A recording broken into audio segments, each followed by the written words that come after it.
Hi guys, how are you all? I hope you all well at this time.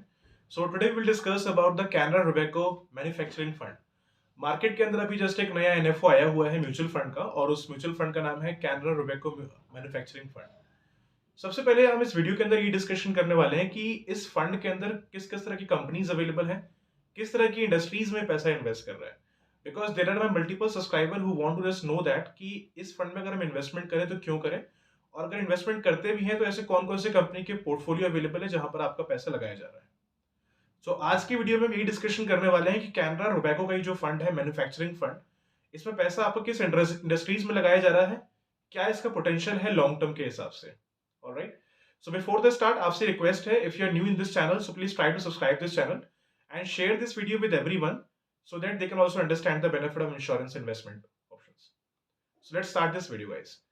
सबसे पहले अगर हम इस फंड की बात करें जो कि कैनरा का है, रिसेंटली कैनरा ने इसको लॉन्च किया है और इसका जो लास्ट डेट है इस एनएफओ का वो है 1 मार्च। मतलब जो भी लोग अप्लाई करना चाहते हैं इस एनएफओ के लिए, they can apply this NFO till 1 मार्च। सबसे पहले अगर हम इस फंड की बात करें तो ये प्योरली हाई रिस्क फंड है। अगर आप इस पे इन्वेस्टमेंट करते हो तो आपका पैसा प्रॉपर्ली हाई रिस्क पे इन्वेस्टेड रहेगा। That means whatever return amount you are generating from this fund वो पूरा का पूरा आपका मार्केट पे डिपेंड होने वाला है। इस फंड के नाम से ही मालूम पड़ता है कैनरा रोबेको मैन्युफैक्चरिंग फंड।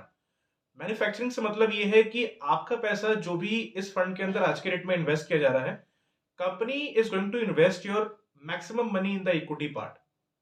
अगर हम इसमें रेशियोज की बात करें तो उसके ऊपर मैंने ऑलरेडी आज एक पीपीटी बनाया हुआ है। तो इस पीपीटी के साथ हम इस फंड को डिस्कस करेंगे कि इसमें क्या क्या बेनिफिट्स हैं और कहाँ कहाँ पैसा आपका ये इन्वेस्ट करने जा रहा है। सबसे पहले अगर हम इसमें रेशियो की बात करें कि इस समय कितना रेशियो ये आपका इन्वेस्ट करते हैं इक्विटी के अंदर, डेप्ट के अंदर एंड मनी मार्केट के अंदर। तो फॉर एन एग्जाम्पल, अगर आप इन्वेस्टमेंट मंथली बेसिस पे अगर 1000 रुपीज करते हैं, 2000 रुपीज करते हैं, 3000 रुपीज करते हैं, any amount if your investing right. So इस फंड के अंदर बेसिकली क्या हो रहा है कि आपका पैसा मैक्सिमम उन इंडस्ट्रीज के अंदर इन्वेस्ट किया जा रहा है जो मैन्युफैक्चरिंग इंडस्ट्रीज है। मैन्युफैक्चरिंग के अंदर मल्टीपल इंडस्ट्रीज आज के डेट में अवेलेबल है, जिसमें प्राइवेट सेक्टर्स भी अवेलेबल है, गवर्नमेंट सेक्टर्स भी अवेलेबल है। फॉर एन एग्जाम्पल, अगर आप 10,000 रुपीज मंथली का इसमें इन्वेस्टमेंट करते हैं तो 10,000 रुपीज के हिसाब से छोटा सा हम एग्जाम्पल लेते हैं कि किस तरीके से आपका पैसा यहाँ पे मैनेज कर रहे हैं। सबसे पहले अगर हम इस पीपीटी में अगर चेक करें तो अभी जो इन्होंने इक्विटी का जो रेशियो यहाँ पर शो किया है वो 80% से लेकर 100% तक रहेगा। दैट मीन आप जो भी इसमें अमाउंट अपना इन्वेस्ट करोगे तो उसमें से आपका ऑलमोस्ट 80 से 100% जो अमाउंट है कंपनी वो इक्विटी के अंदर इन्वेस्ट करेगी। अपार्ट फ्रॉम दिस, इसमें 0 से लेकर 20% तो है इस टाइम पे, वो है आपका डेप्ट। डेप्ट अगर हम बात करें तो इसमें गवर्नमेंट सिक्योरिटीज भी है। मतलब डेप्ट का मतलब क्या है, जहां पर पैसा मोस्टली हमारा एक तरह से गवर्नमेंट सिक्योरिटीज में इन्वेस्ट किया जाता है। ठीक है, गवर्नमेंट सिक्योरिटीज की अगर हम बात करें तो इसके अंदर मल्टीपल वो सेक्टर अवेलेबल है जो आज के टाइम मैन्युफैक्चरिंग के अंदर आते हैं। बिकॉज मैंने ऑलरेडी बताया है कि जो भी पैसा आपका इसमें इन्वेस्ट किया जाता है वो पूरा का पूरा पैसा आपका मैन्युफैक्चरिंग इंडस्ट्री में लगाया जाता है। अगर प्राइवेट कंपनी है तो मोस्टली जो बिगेस्ट आज के प्राइवेट कंपनी है वहां पैसा लगाया जाएगा, और अगर गवर्नमेंट कंपनी है तो गवर्नमेंट कंपनी के मैन्युफैक्चरिंग कंपनीज में पैसा आपका लगाया जाएगा। गवर्नमेंट की बात करें तो इस टाइम पे इसमें आत्मनिर्भर भारत जो है, जो गवर्नमेंट की स्कीम है वहां पर ये पैसा लगा रहे हैं आपका। And make in India project है जो गवर्नमेंट की बहुत बड़ी स्कीम्स है आज के डेट में, जो पिछले काफी टाइम से चलती आ रही है। तो जो भी पैसा आपका डेप्ट में जा रहा है मोस्टली पैसा ये इन स्कीम्स के अंदर आज के डेट में डेप्ट रेशियो में इन्वेस्ट कर रहे हैं। अगर हम इनकी इक्विटी पार्ट की बात करें तो इक्विटी के अंदर जो इंडिया की जो बिगेस्ट आज के टाइम मैन्युफैक्चरिंग कंपनीज है, and that kind of company they are going to invest your money. जैसे अगर आप इस फंड को परचेज करते हो तो इसका आपको पोर्टफोलियो भी वहां पे शो करता है। आप जिस भी साइट से या एप्लीकेशन से अगर आप इसको अप्लाई करने जाओगे तो आपको वहां पे एक इनका पोर्टफोलियो मिल जाएगा। तो before the buying this product आप इसका पहले पोर्टफोलियो चेक करना। एंड जैसा कि मैं हर वीडियो में आप लोगों से कहता हूं कि before the buying any investment सबसे पहले उसके पूरे डॉक्यूमेंट्स को चेक करिए, रीड करिए, एंड इफ यू फील कि हाँ ये फंड आपके लिए बेनिफिशियल है, अगर आपको अंदर से लगता है, किसी के कहने में मत जाओ, अगर आपको लगता है कि मैं लॉन्ग टर्म के हिसाब से इन्वेस्टमेंट कर रहा हूँ या शॉर्ट टर्म के हिसाब से इन्वेस्टमेंट करता हूँ, मेरे लिए क्या फायदेमंद है, तो आप पहले ब्रोशर को पढ़ो, प्लान के पूरे डॉक्यूमेंट्स को आप अंडरस्टैंड करो। डॉक्यूमेंट से आपको ये मालूम पड़ जाता है, पोर्टफोलियो से आपको ये मालूम पड़ जाता है कि ये जो फंड है मेरे प्रोफाइल के हिसाब से सुटेबल है कि नहीं। बिकॉज आप कोई भी फंड परचेज करते हो उसका मतलब ये नहीं है कि जो फंड आप अपने लिए परचेज कर रहे हो वो आने वाले टाइम में और भी लोगों के लिए सेम बेटर रहेगा। बिकॉज इन्वेस्टमेंट डिपेंड करता है आपके पोर्टफोलियो के ऊपर कि जो फंड अपने लिए आप परचेज करने जा रहे हो वो एक्चुअली में आपके पोर्टफोलियो, आपके प्रोफाइल के हिसाब से बेटर है कि नहीं है। तो अगर आप इसको परचेज करने जाएंगे किसी भी चैनल से या किसी भी एप्लीकेशन से, किसी ब्रोकर से, तो वो आपको वहां पे एक पोर्टफोलियो शेयर कर देंगे, जिस पोर्टफोलियो के अंदर आप सारी की सारी कंपनीज चेक कर सकते हैं कि कहाँ आज के डेट में पैसा ही आपका इन्वेस्ट कर रहे हैं। अपार्ट फ्रॉम दिस, अगर हम इसके सेकंड बेनिफिट के ऊपर चले तो सेकंड बेनिफिट इसका आ जाता है expense ratio. Before the going for any investment, expense ratio एक बहुत इंपॉर्टेंट पार्ट है अगर अपना पैसा आप इन्वेस्ट करने जा रहे हैं फॉर लॉन्ग टर्म और शॉर्ट टर्म। तो एक्सपेंस रेशियो को देखना बहुत इंपॉर्टेंट है कि इसमें मेरा जो एक्सपेंस रेशियो है वो कितना है। तो अगर हम कैनरा रोबेको मैन्युफैक्चरिंग फंड की अगर बात करें तो इस टाइम पे इसका जो एक्सपेंस रेशियो है it is very very less, मतलब बहुत कम, ना के बराबर है। अगर आप इसका एक्सपेंस रेशियो अगर चेक करोगे तो इस टाइम पे इसका एक्सपेंस रेशियो वेरी लेस है apart from the other mutual funds. अगर आप म्यूचुअल फंड्स की बात करोगे, यूलिप की बात करोगे, there are expense ratios are available, किसी में 1% है, किसी में 2% है, किसी में 2.5%, 3% है। Talking about the ULIP plans में, एमएफ में तो थोड़ा सा कम ही होता है basically, but in this fund if I talk about, तो इसका जो एक्सपेंस रेशियो है it's very less. Apart from expense ratio, company इसमें आपको टैक्स की जो बेनिफिट है इसमें प्रोवाइड नहीं कर रही है। अगर आप कोई भी अगर यूलिप प्लान परचेज करते हो, यूलिप के अंदर आपको टैक्स का बेनिफिट मिल जाता है 1010D का। 1010D का फायदा क्या है कि जो मेच्योरिटी आपको मिलेगी after the completing policy term, the maturity amount will be 100% tax free, right. But ये एक म्यूचुअल फंड का पार्ट है, जिस फंड का हम डिस्कशन कर रहे हैं कि म्यूचुअल फंड है, और म्यूचुअल फंड के अंदर हम सब जानते हैं कि मेच्योरिटी टैक्स फ्री नहीं होता है, वो टैक्सेबल ही होता है।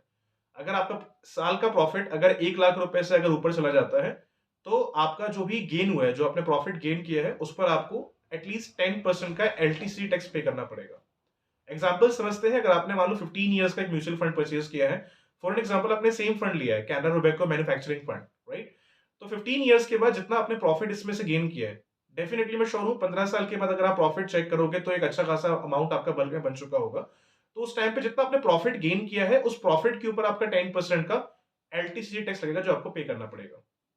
ऑलराइट, तो इसमें आपका मेच्योरिटी टैक्स फ्री नहीं है, मेच्योरिटी जो आपका रहेगा वो टैक्सेबल रहेगा एज पर दी म्यूचुअल फंड रूल, जो उनका रूल है म्यूचुअल फंड का इस टाइम पे टैक्सेस के ऊपर। अगर आप जाएंगे उनके फंड को परचेज करने तो आपको ऑटोमेटिक वहां टैक्स का भी ऑप्शन शो कर देता है। तो टैक्स डिटेल में आप जाके प्रॉपर्ली चेक कर सकते हैं कि मेरे को कितना टैक्स पे करना है और क्या टैक्स के रूल्स है। तो बेसिकली अगर आप परचेज करोगे किसी भी एप्लीकेशन से, किसी वेबसाइट से, तो टैक्स का ब्रैकेट एक बार जरूर आप चेक करना। तो टैक्स इन्फॉर्मेशन आपको, उसकी जो भी इन्फॉर्मेशन है सारी की सारी मिल जाएगी। दूसरी चीज, आपको एक्सपेंस रेशियो का चार्ट भी नीचे ही मिल जाता है। मल्टीपल एप्लीकेशन जैसे मैंने गो थ्रू करी है, तो आप टैक्स सेविंग के नीचे या फिर ऊपर अगर आप चेक करोगे तो एक्सपेंस रेशियो का पार्ट भी वहीं पे आ जाता है। You can check the expense ratio कि कितना इस समय चल रहा है। अगर आपको आपके हिसाब से बेनिफिशियल लगता है then you can go with the same fund. Apart from this, अगर हम इसमें रेशियो की बात करते हैं, अगर आप अदर फंड में किसी में इन्वेस्टमेंट करोगे, जैसे आप कोई भी अगर इक्विटी फंड अगर परचेज करते हो, तो मैक्सिमम इक्विटी फंड्स में ये होता है कि आपका ज्यादातर पैसा कंपनी हाई रिस्क इक्विटी में इन्वेस्ट करती है।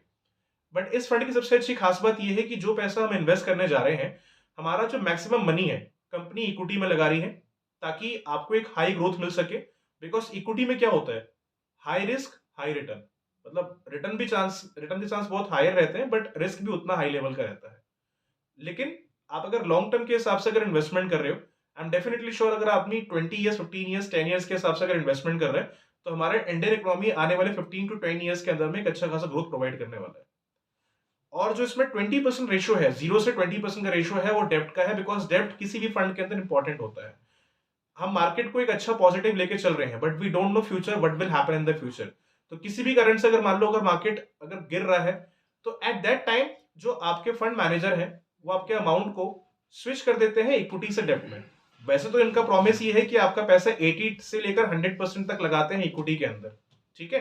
बट किसी भी कारण से अगर मान लो इक्विटी डाउन जा रहा है, परफॉर्मेंस अगर बेटर नहीं दे रहा है, एट दैट टाइम इनके पास इतना अथॉरिटी है कि वहां से 20% तक, अप टू 20% तक पैसा मतलब निकाल करके वो डेप्ट या मनी मार्केट के अंदर लगा सकते हैं। ऑलराइट, डेप्ट में अगर इसके अलावा अगर हम अनदर इसमें इनके फंड मैनेजर की अगर डिटेल्स चेक करते हैं कि इस टाइम पे इस फंड को मैनेज कौन कर रहा है। बिकॉज गाइस, आप कोई भी अगर इन्वेस्टमेंट करते हो, आपने जैसे कितने ही म्यूचुअल फंड अपने लिए परचेज किए होंगे, या आप अगर प्लानिंग कर रहे हैं म्यूचुअल फंड परचेज करने का, किसी भी तरह की इन्वेस्टमेंट परचेज करने का प्लान कर रहे हैं जहां पर पैसा आपका मार्केट रिस्क पे डिपेंड होता है।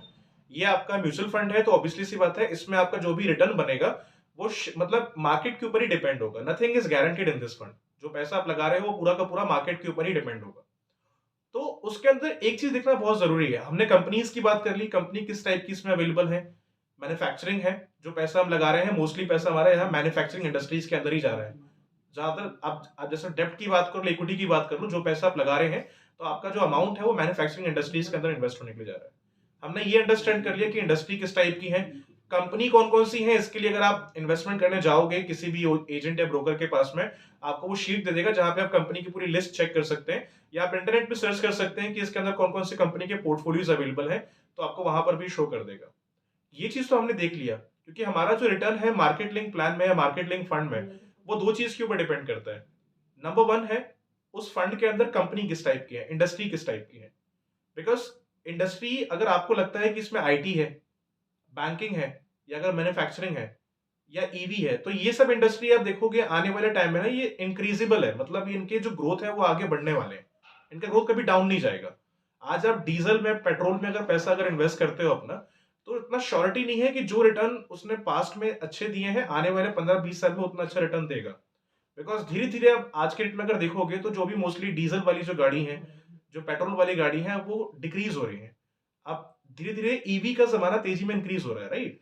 तो सबसे पहले आपको ये फोकस करना है कि आने वाले टाइम में 15 साल 20 साल 30 साल में ऐसी क्या चीजें हैं जो इंडिया के अंदर काफी तेजी में ऊपर रैंक करने वाली है। मैन्युफैक्चरिंग ऑब्वियसली सी बात है ऊपर रहेगा, ईवी रहेगा, आपका ऑटोमोबाइल्स भी रहेगा, बैंकिंग भी रहेगा, आईटी भी रहेगा। There are multiple industries, but ये कुछ फेमस है, मैंने उनके आपको नाम बताया। तो फंड मैनेजर का डिस्कशन करना बहुत जरूरी है, बिकॉज फंड मैनेजर एक वो पार्ट है जो आपके पैसों को मैनेज करता है। सबसे पहले हम फंड मैनेजर की बात करें तो इसमें फंड मैनेजर इस टाइम पे जो अवेलेबल है वो है प्रणव। एंड प्रणव के अलावा जो दूसरे हैं इसमें वो है आपके श्री दत्ता जी, जो इस फंड को मैनेज कर रहे हैं। अगर आप इनके रिकॉर्ड्स चेक करोगे, एज अ पर्सनली मैंने इनके रिकॉर्ड्स चेक किए हैं, तो they are actually well educated, और अब तक इन्होंने जो फंड मैनेज किए हैं इन द पास्ट, उनके अगर आप ग्रोथ चेक करोगे, they has given a good returns. अगर आप इनकी डिटेल्स अगर निकालना चाहते हो, आपको गूगल पे जाना है, इनका जो फुल नेम है उनको सर्च करना है, एंड वट एवर फंड इन्होंने जो भी फंड अब तक मैनेज किया इन द पास्ट, आपको डिटेल वहां पे डालनी है कि this fund manager has manage which fund, तो ऑटोमेटिक डेटा आपको इंटरनेट से मिल जाएगा, जहां पूरी की पूरी इनकी इन्फॉर्मेशन अवेलेबल है, what is the qualification of them, और इस टाइम पे कौन कौन से फंड्स को मैनेज कर चुके हैं, और जिन फंड को मैनेज कर चुके हैं उनकी क्या ग्रोथ वगैरह है, वो ऑटोमेटिकली उनकी एक शीट आती है प्रॉपर, उसके अंदर चेक कर सकते हैं। सो गाइस आई होप जो वीडियो है आप लोग के लिए काफी हेल्पफुल रहा होगा, बट स्टिल कोई अगर डाउट एंड क्वेरी अगर रहता है आपके माइंड में इस फंड के रिगार्डिंग में, you can raise your question in the comment box. I try to give the answer as soon as possible of your questions guys. And if you are new in this channel, so please try to subscribe this channel and share this video with everyone guys. Thanks for watching this video. Have a nice day.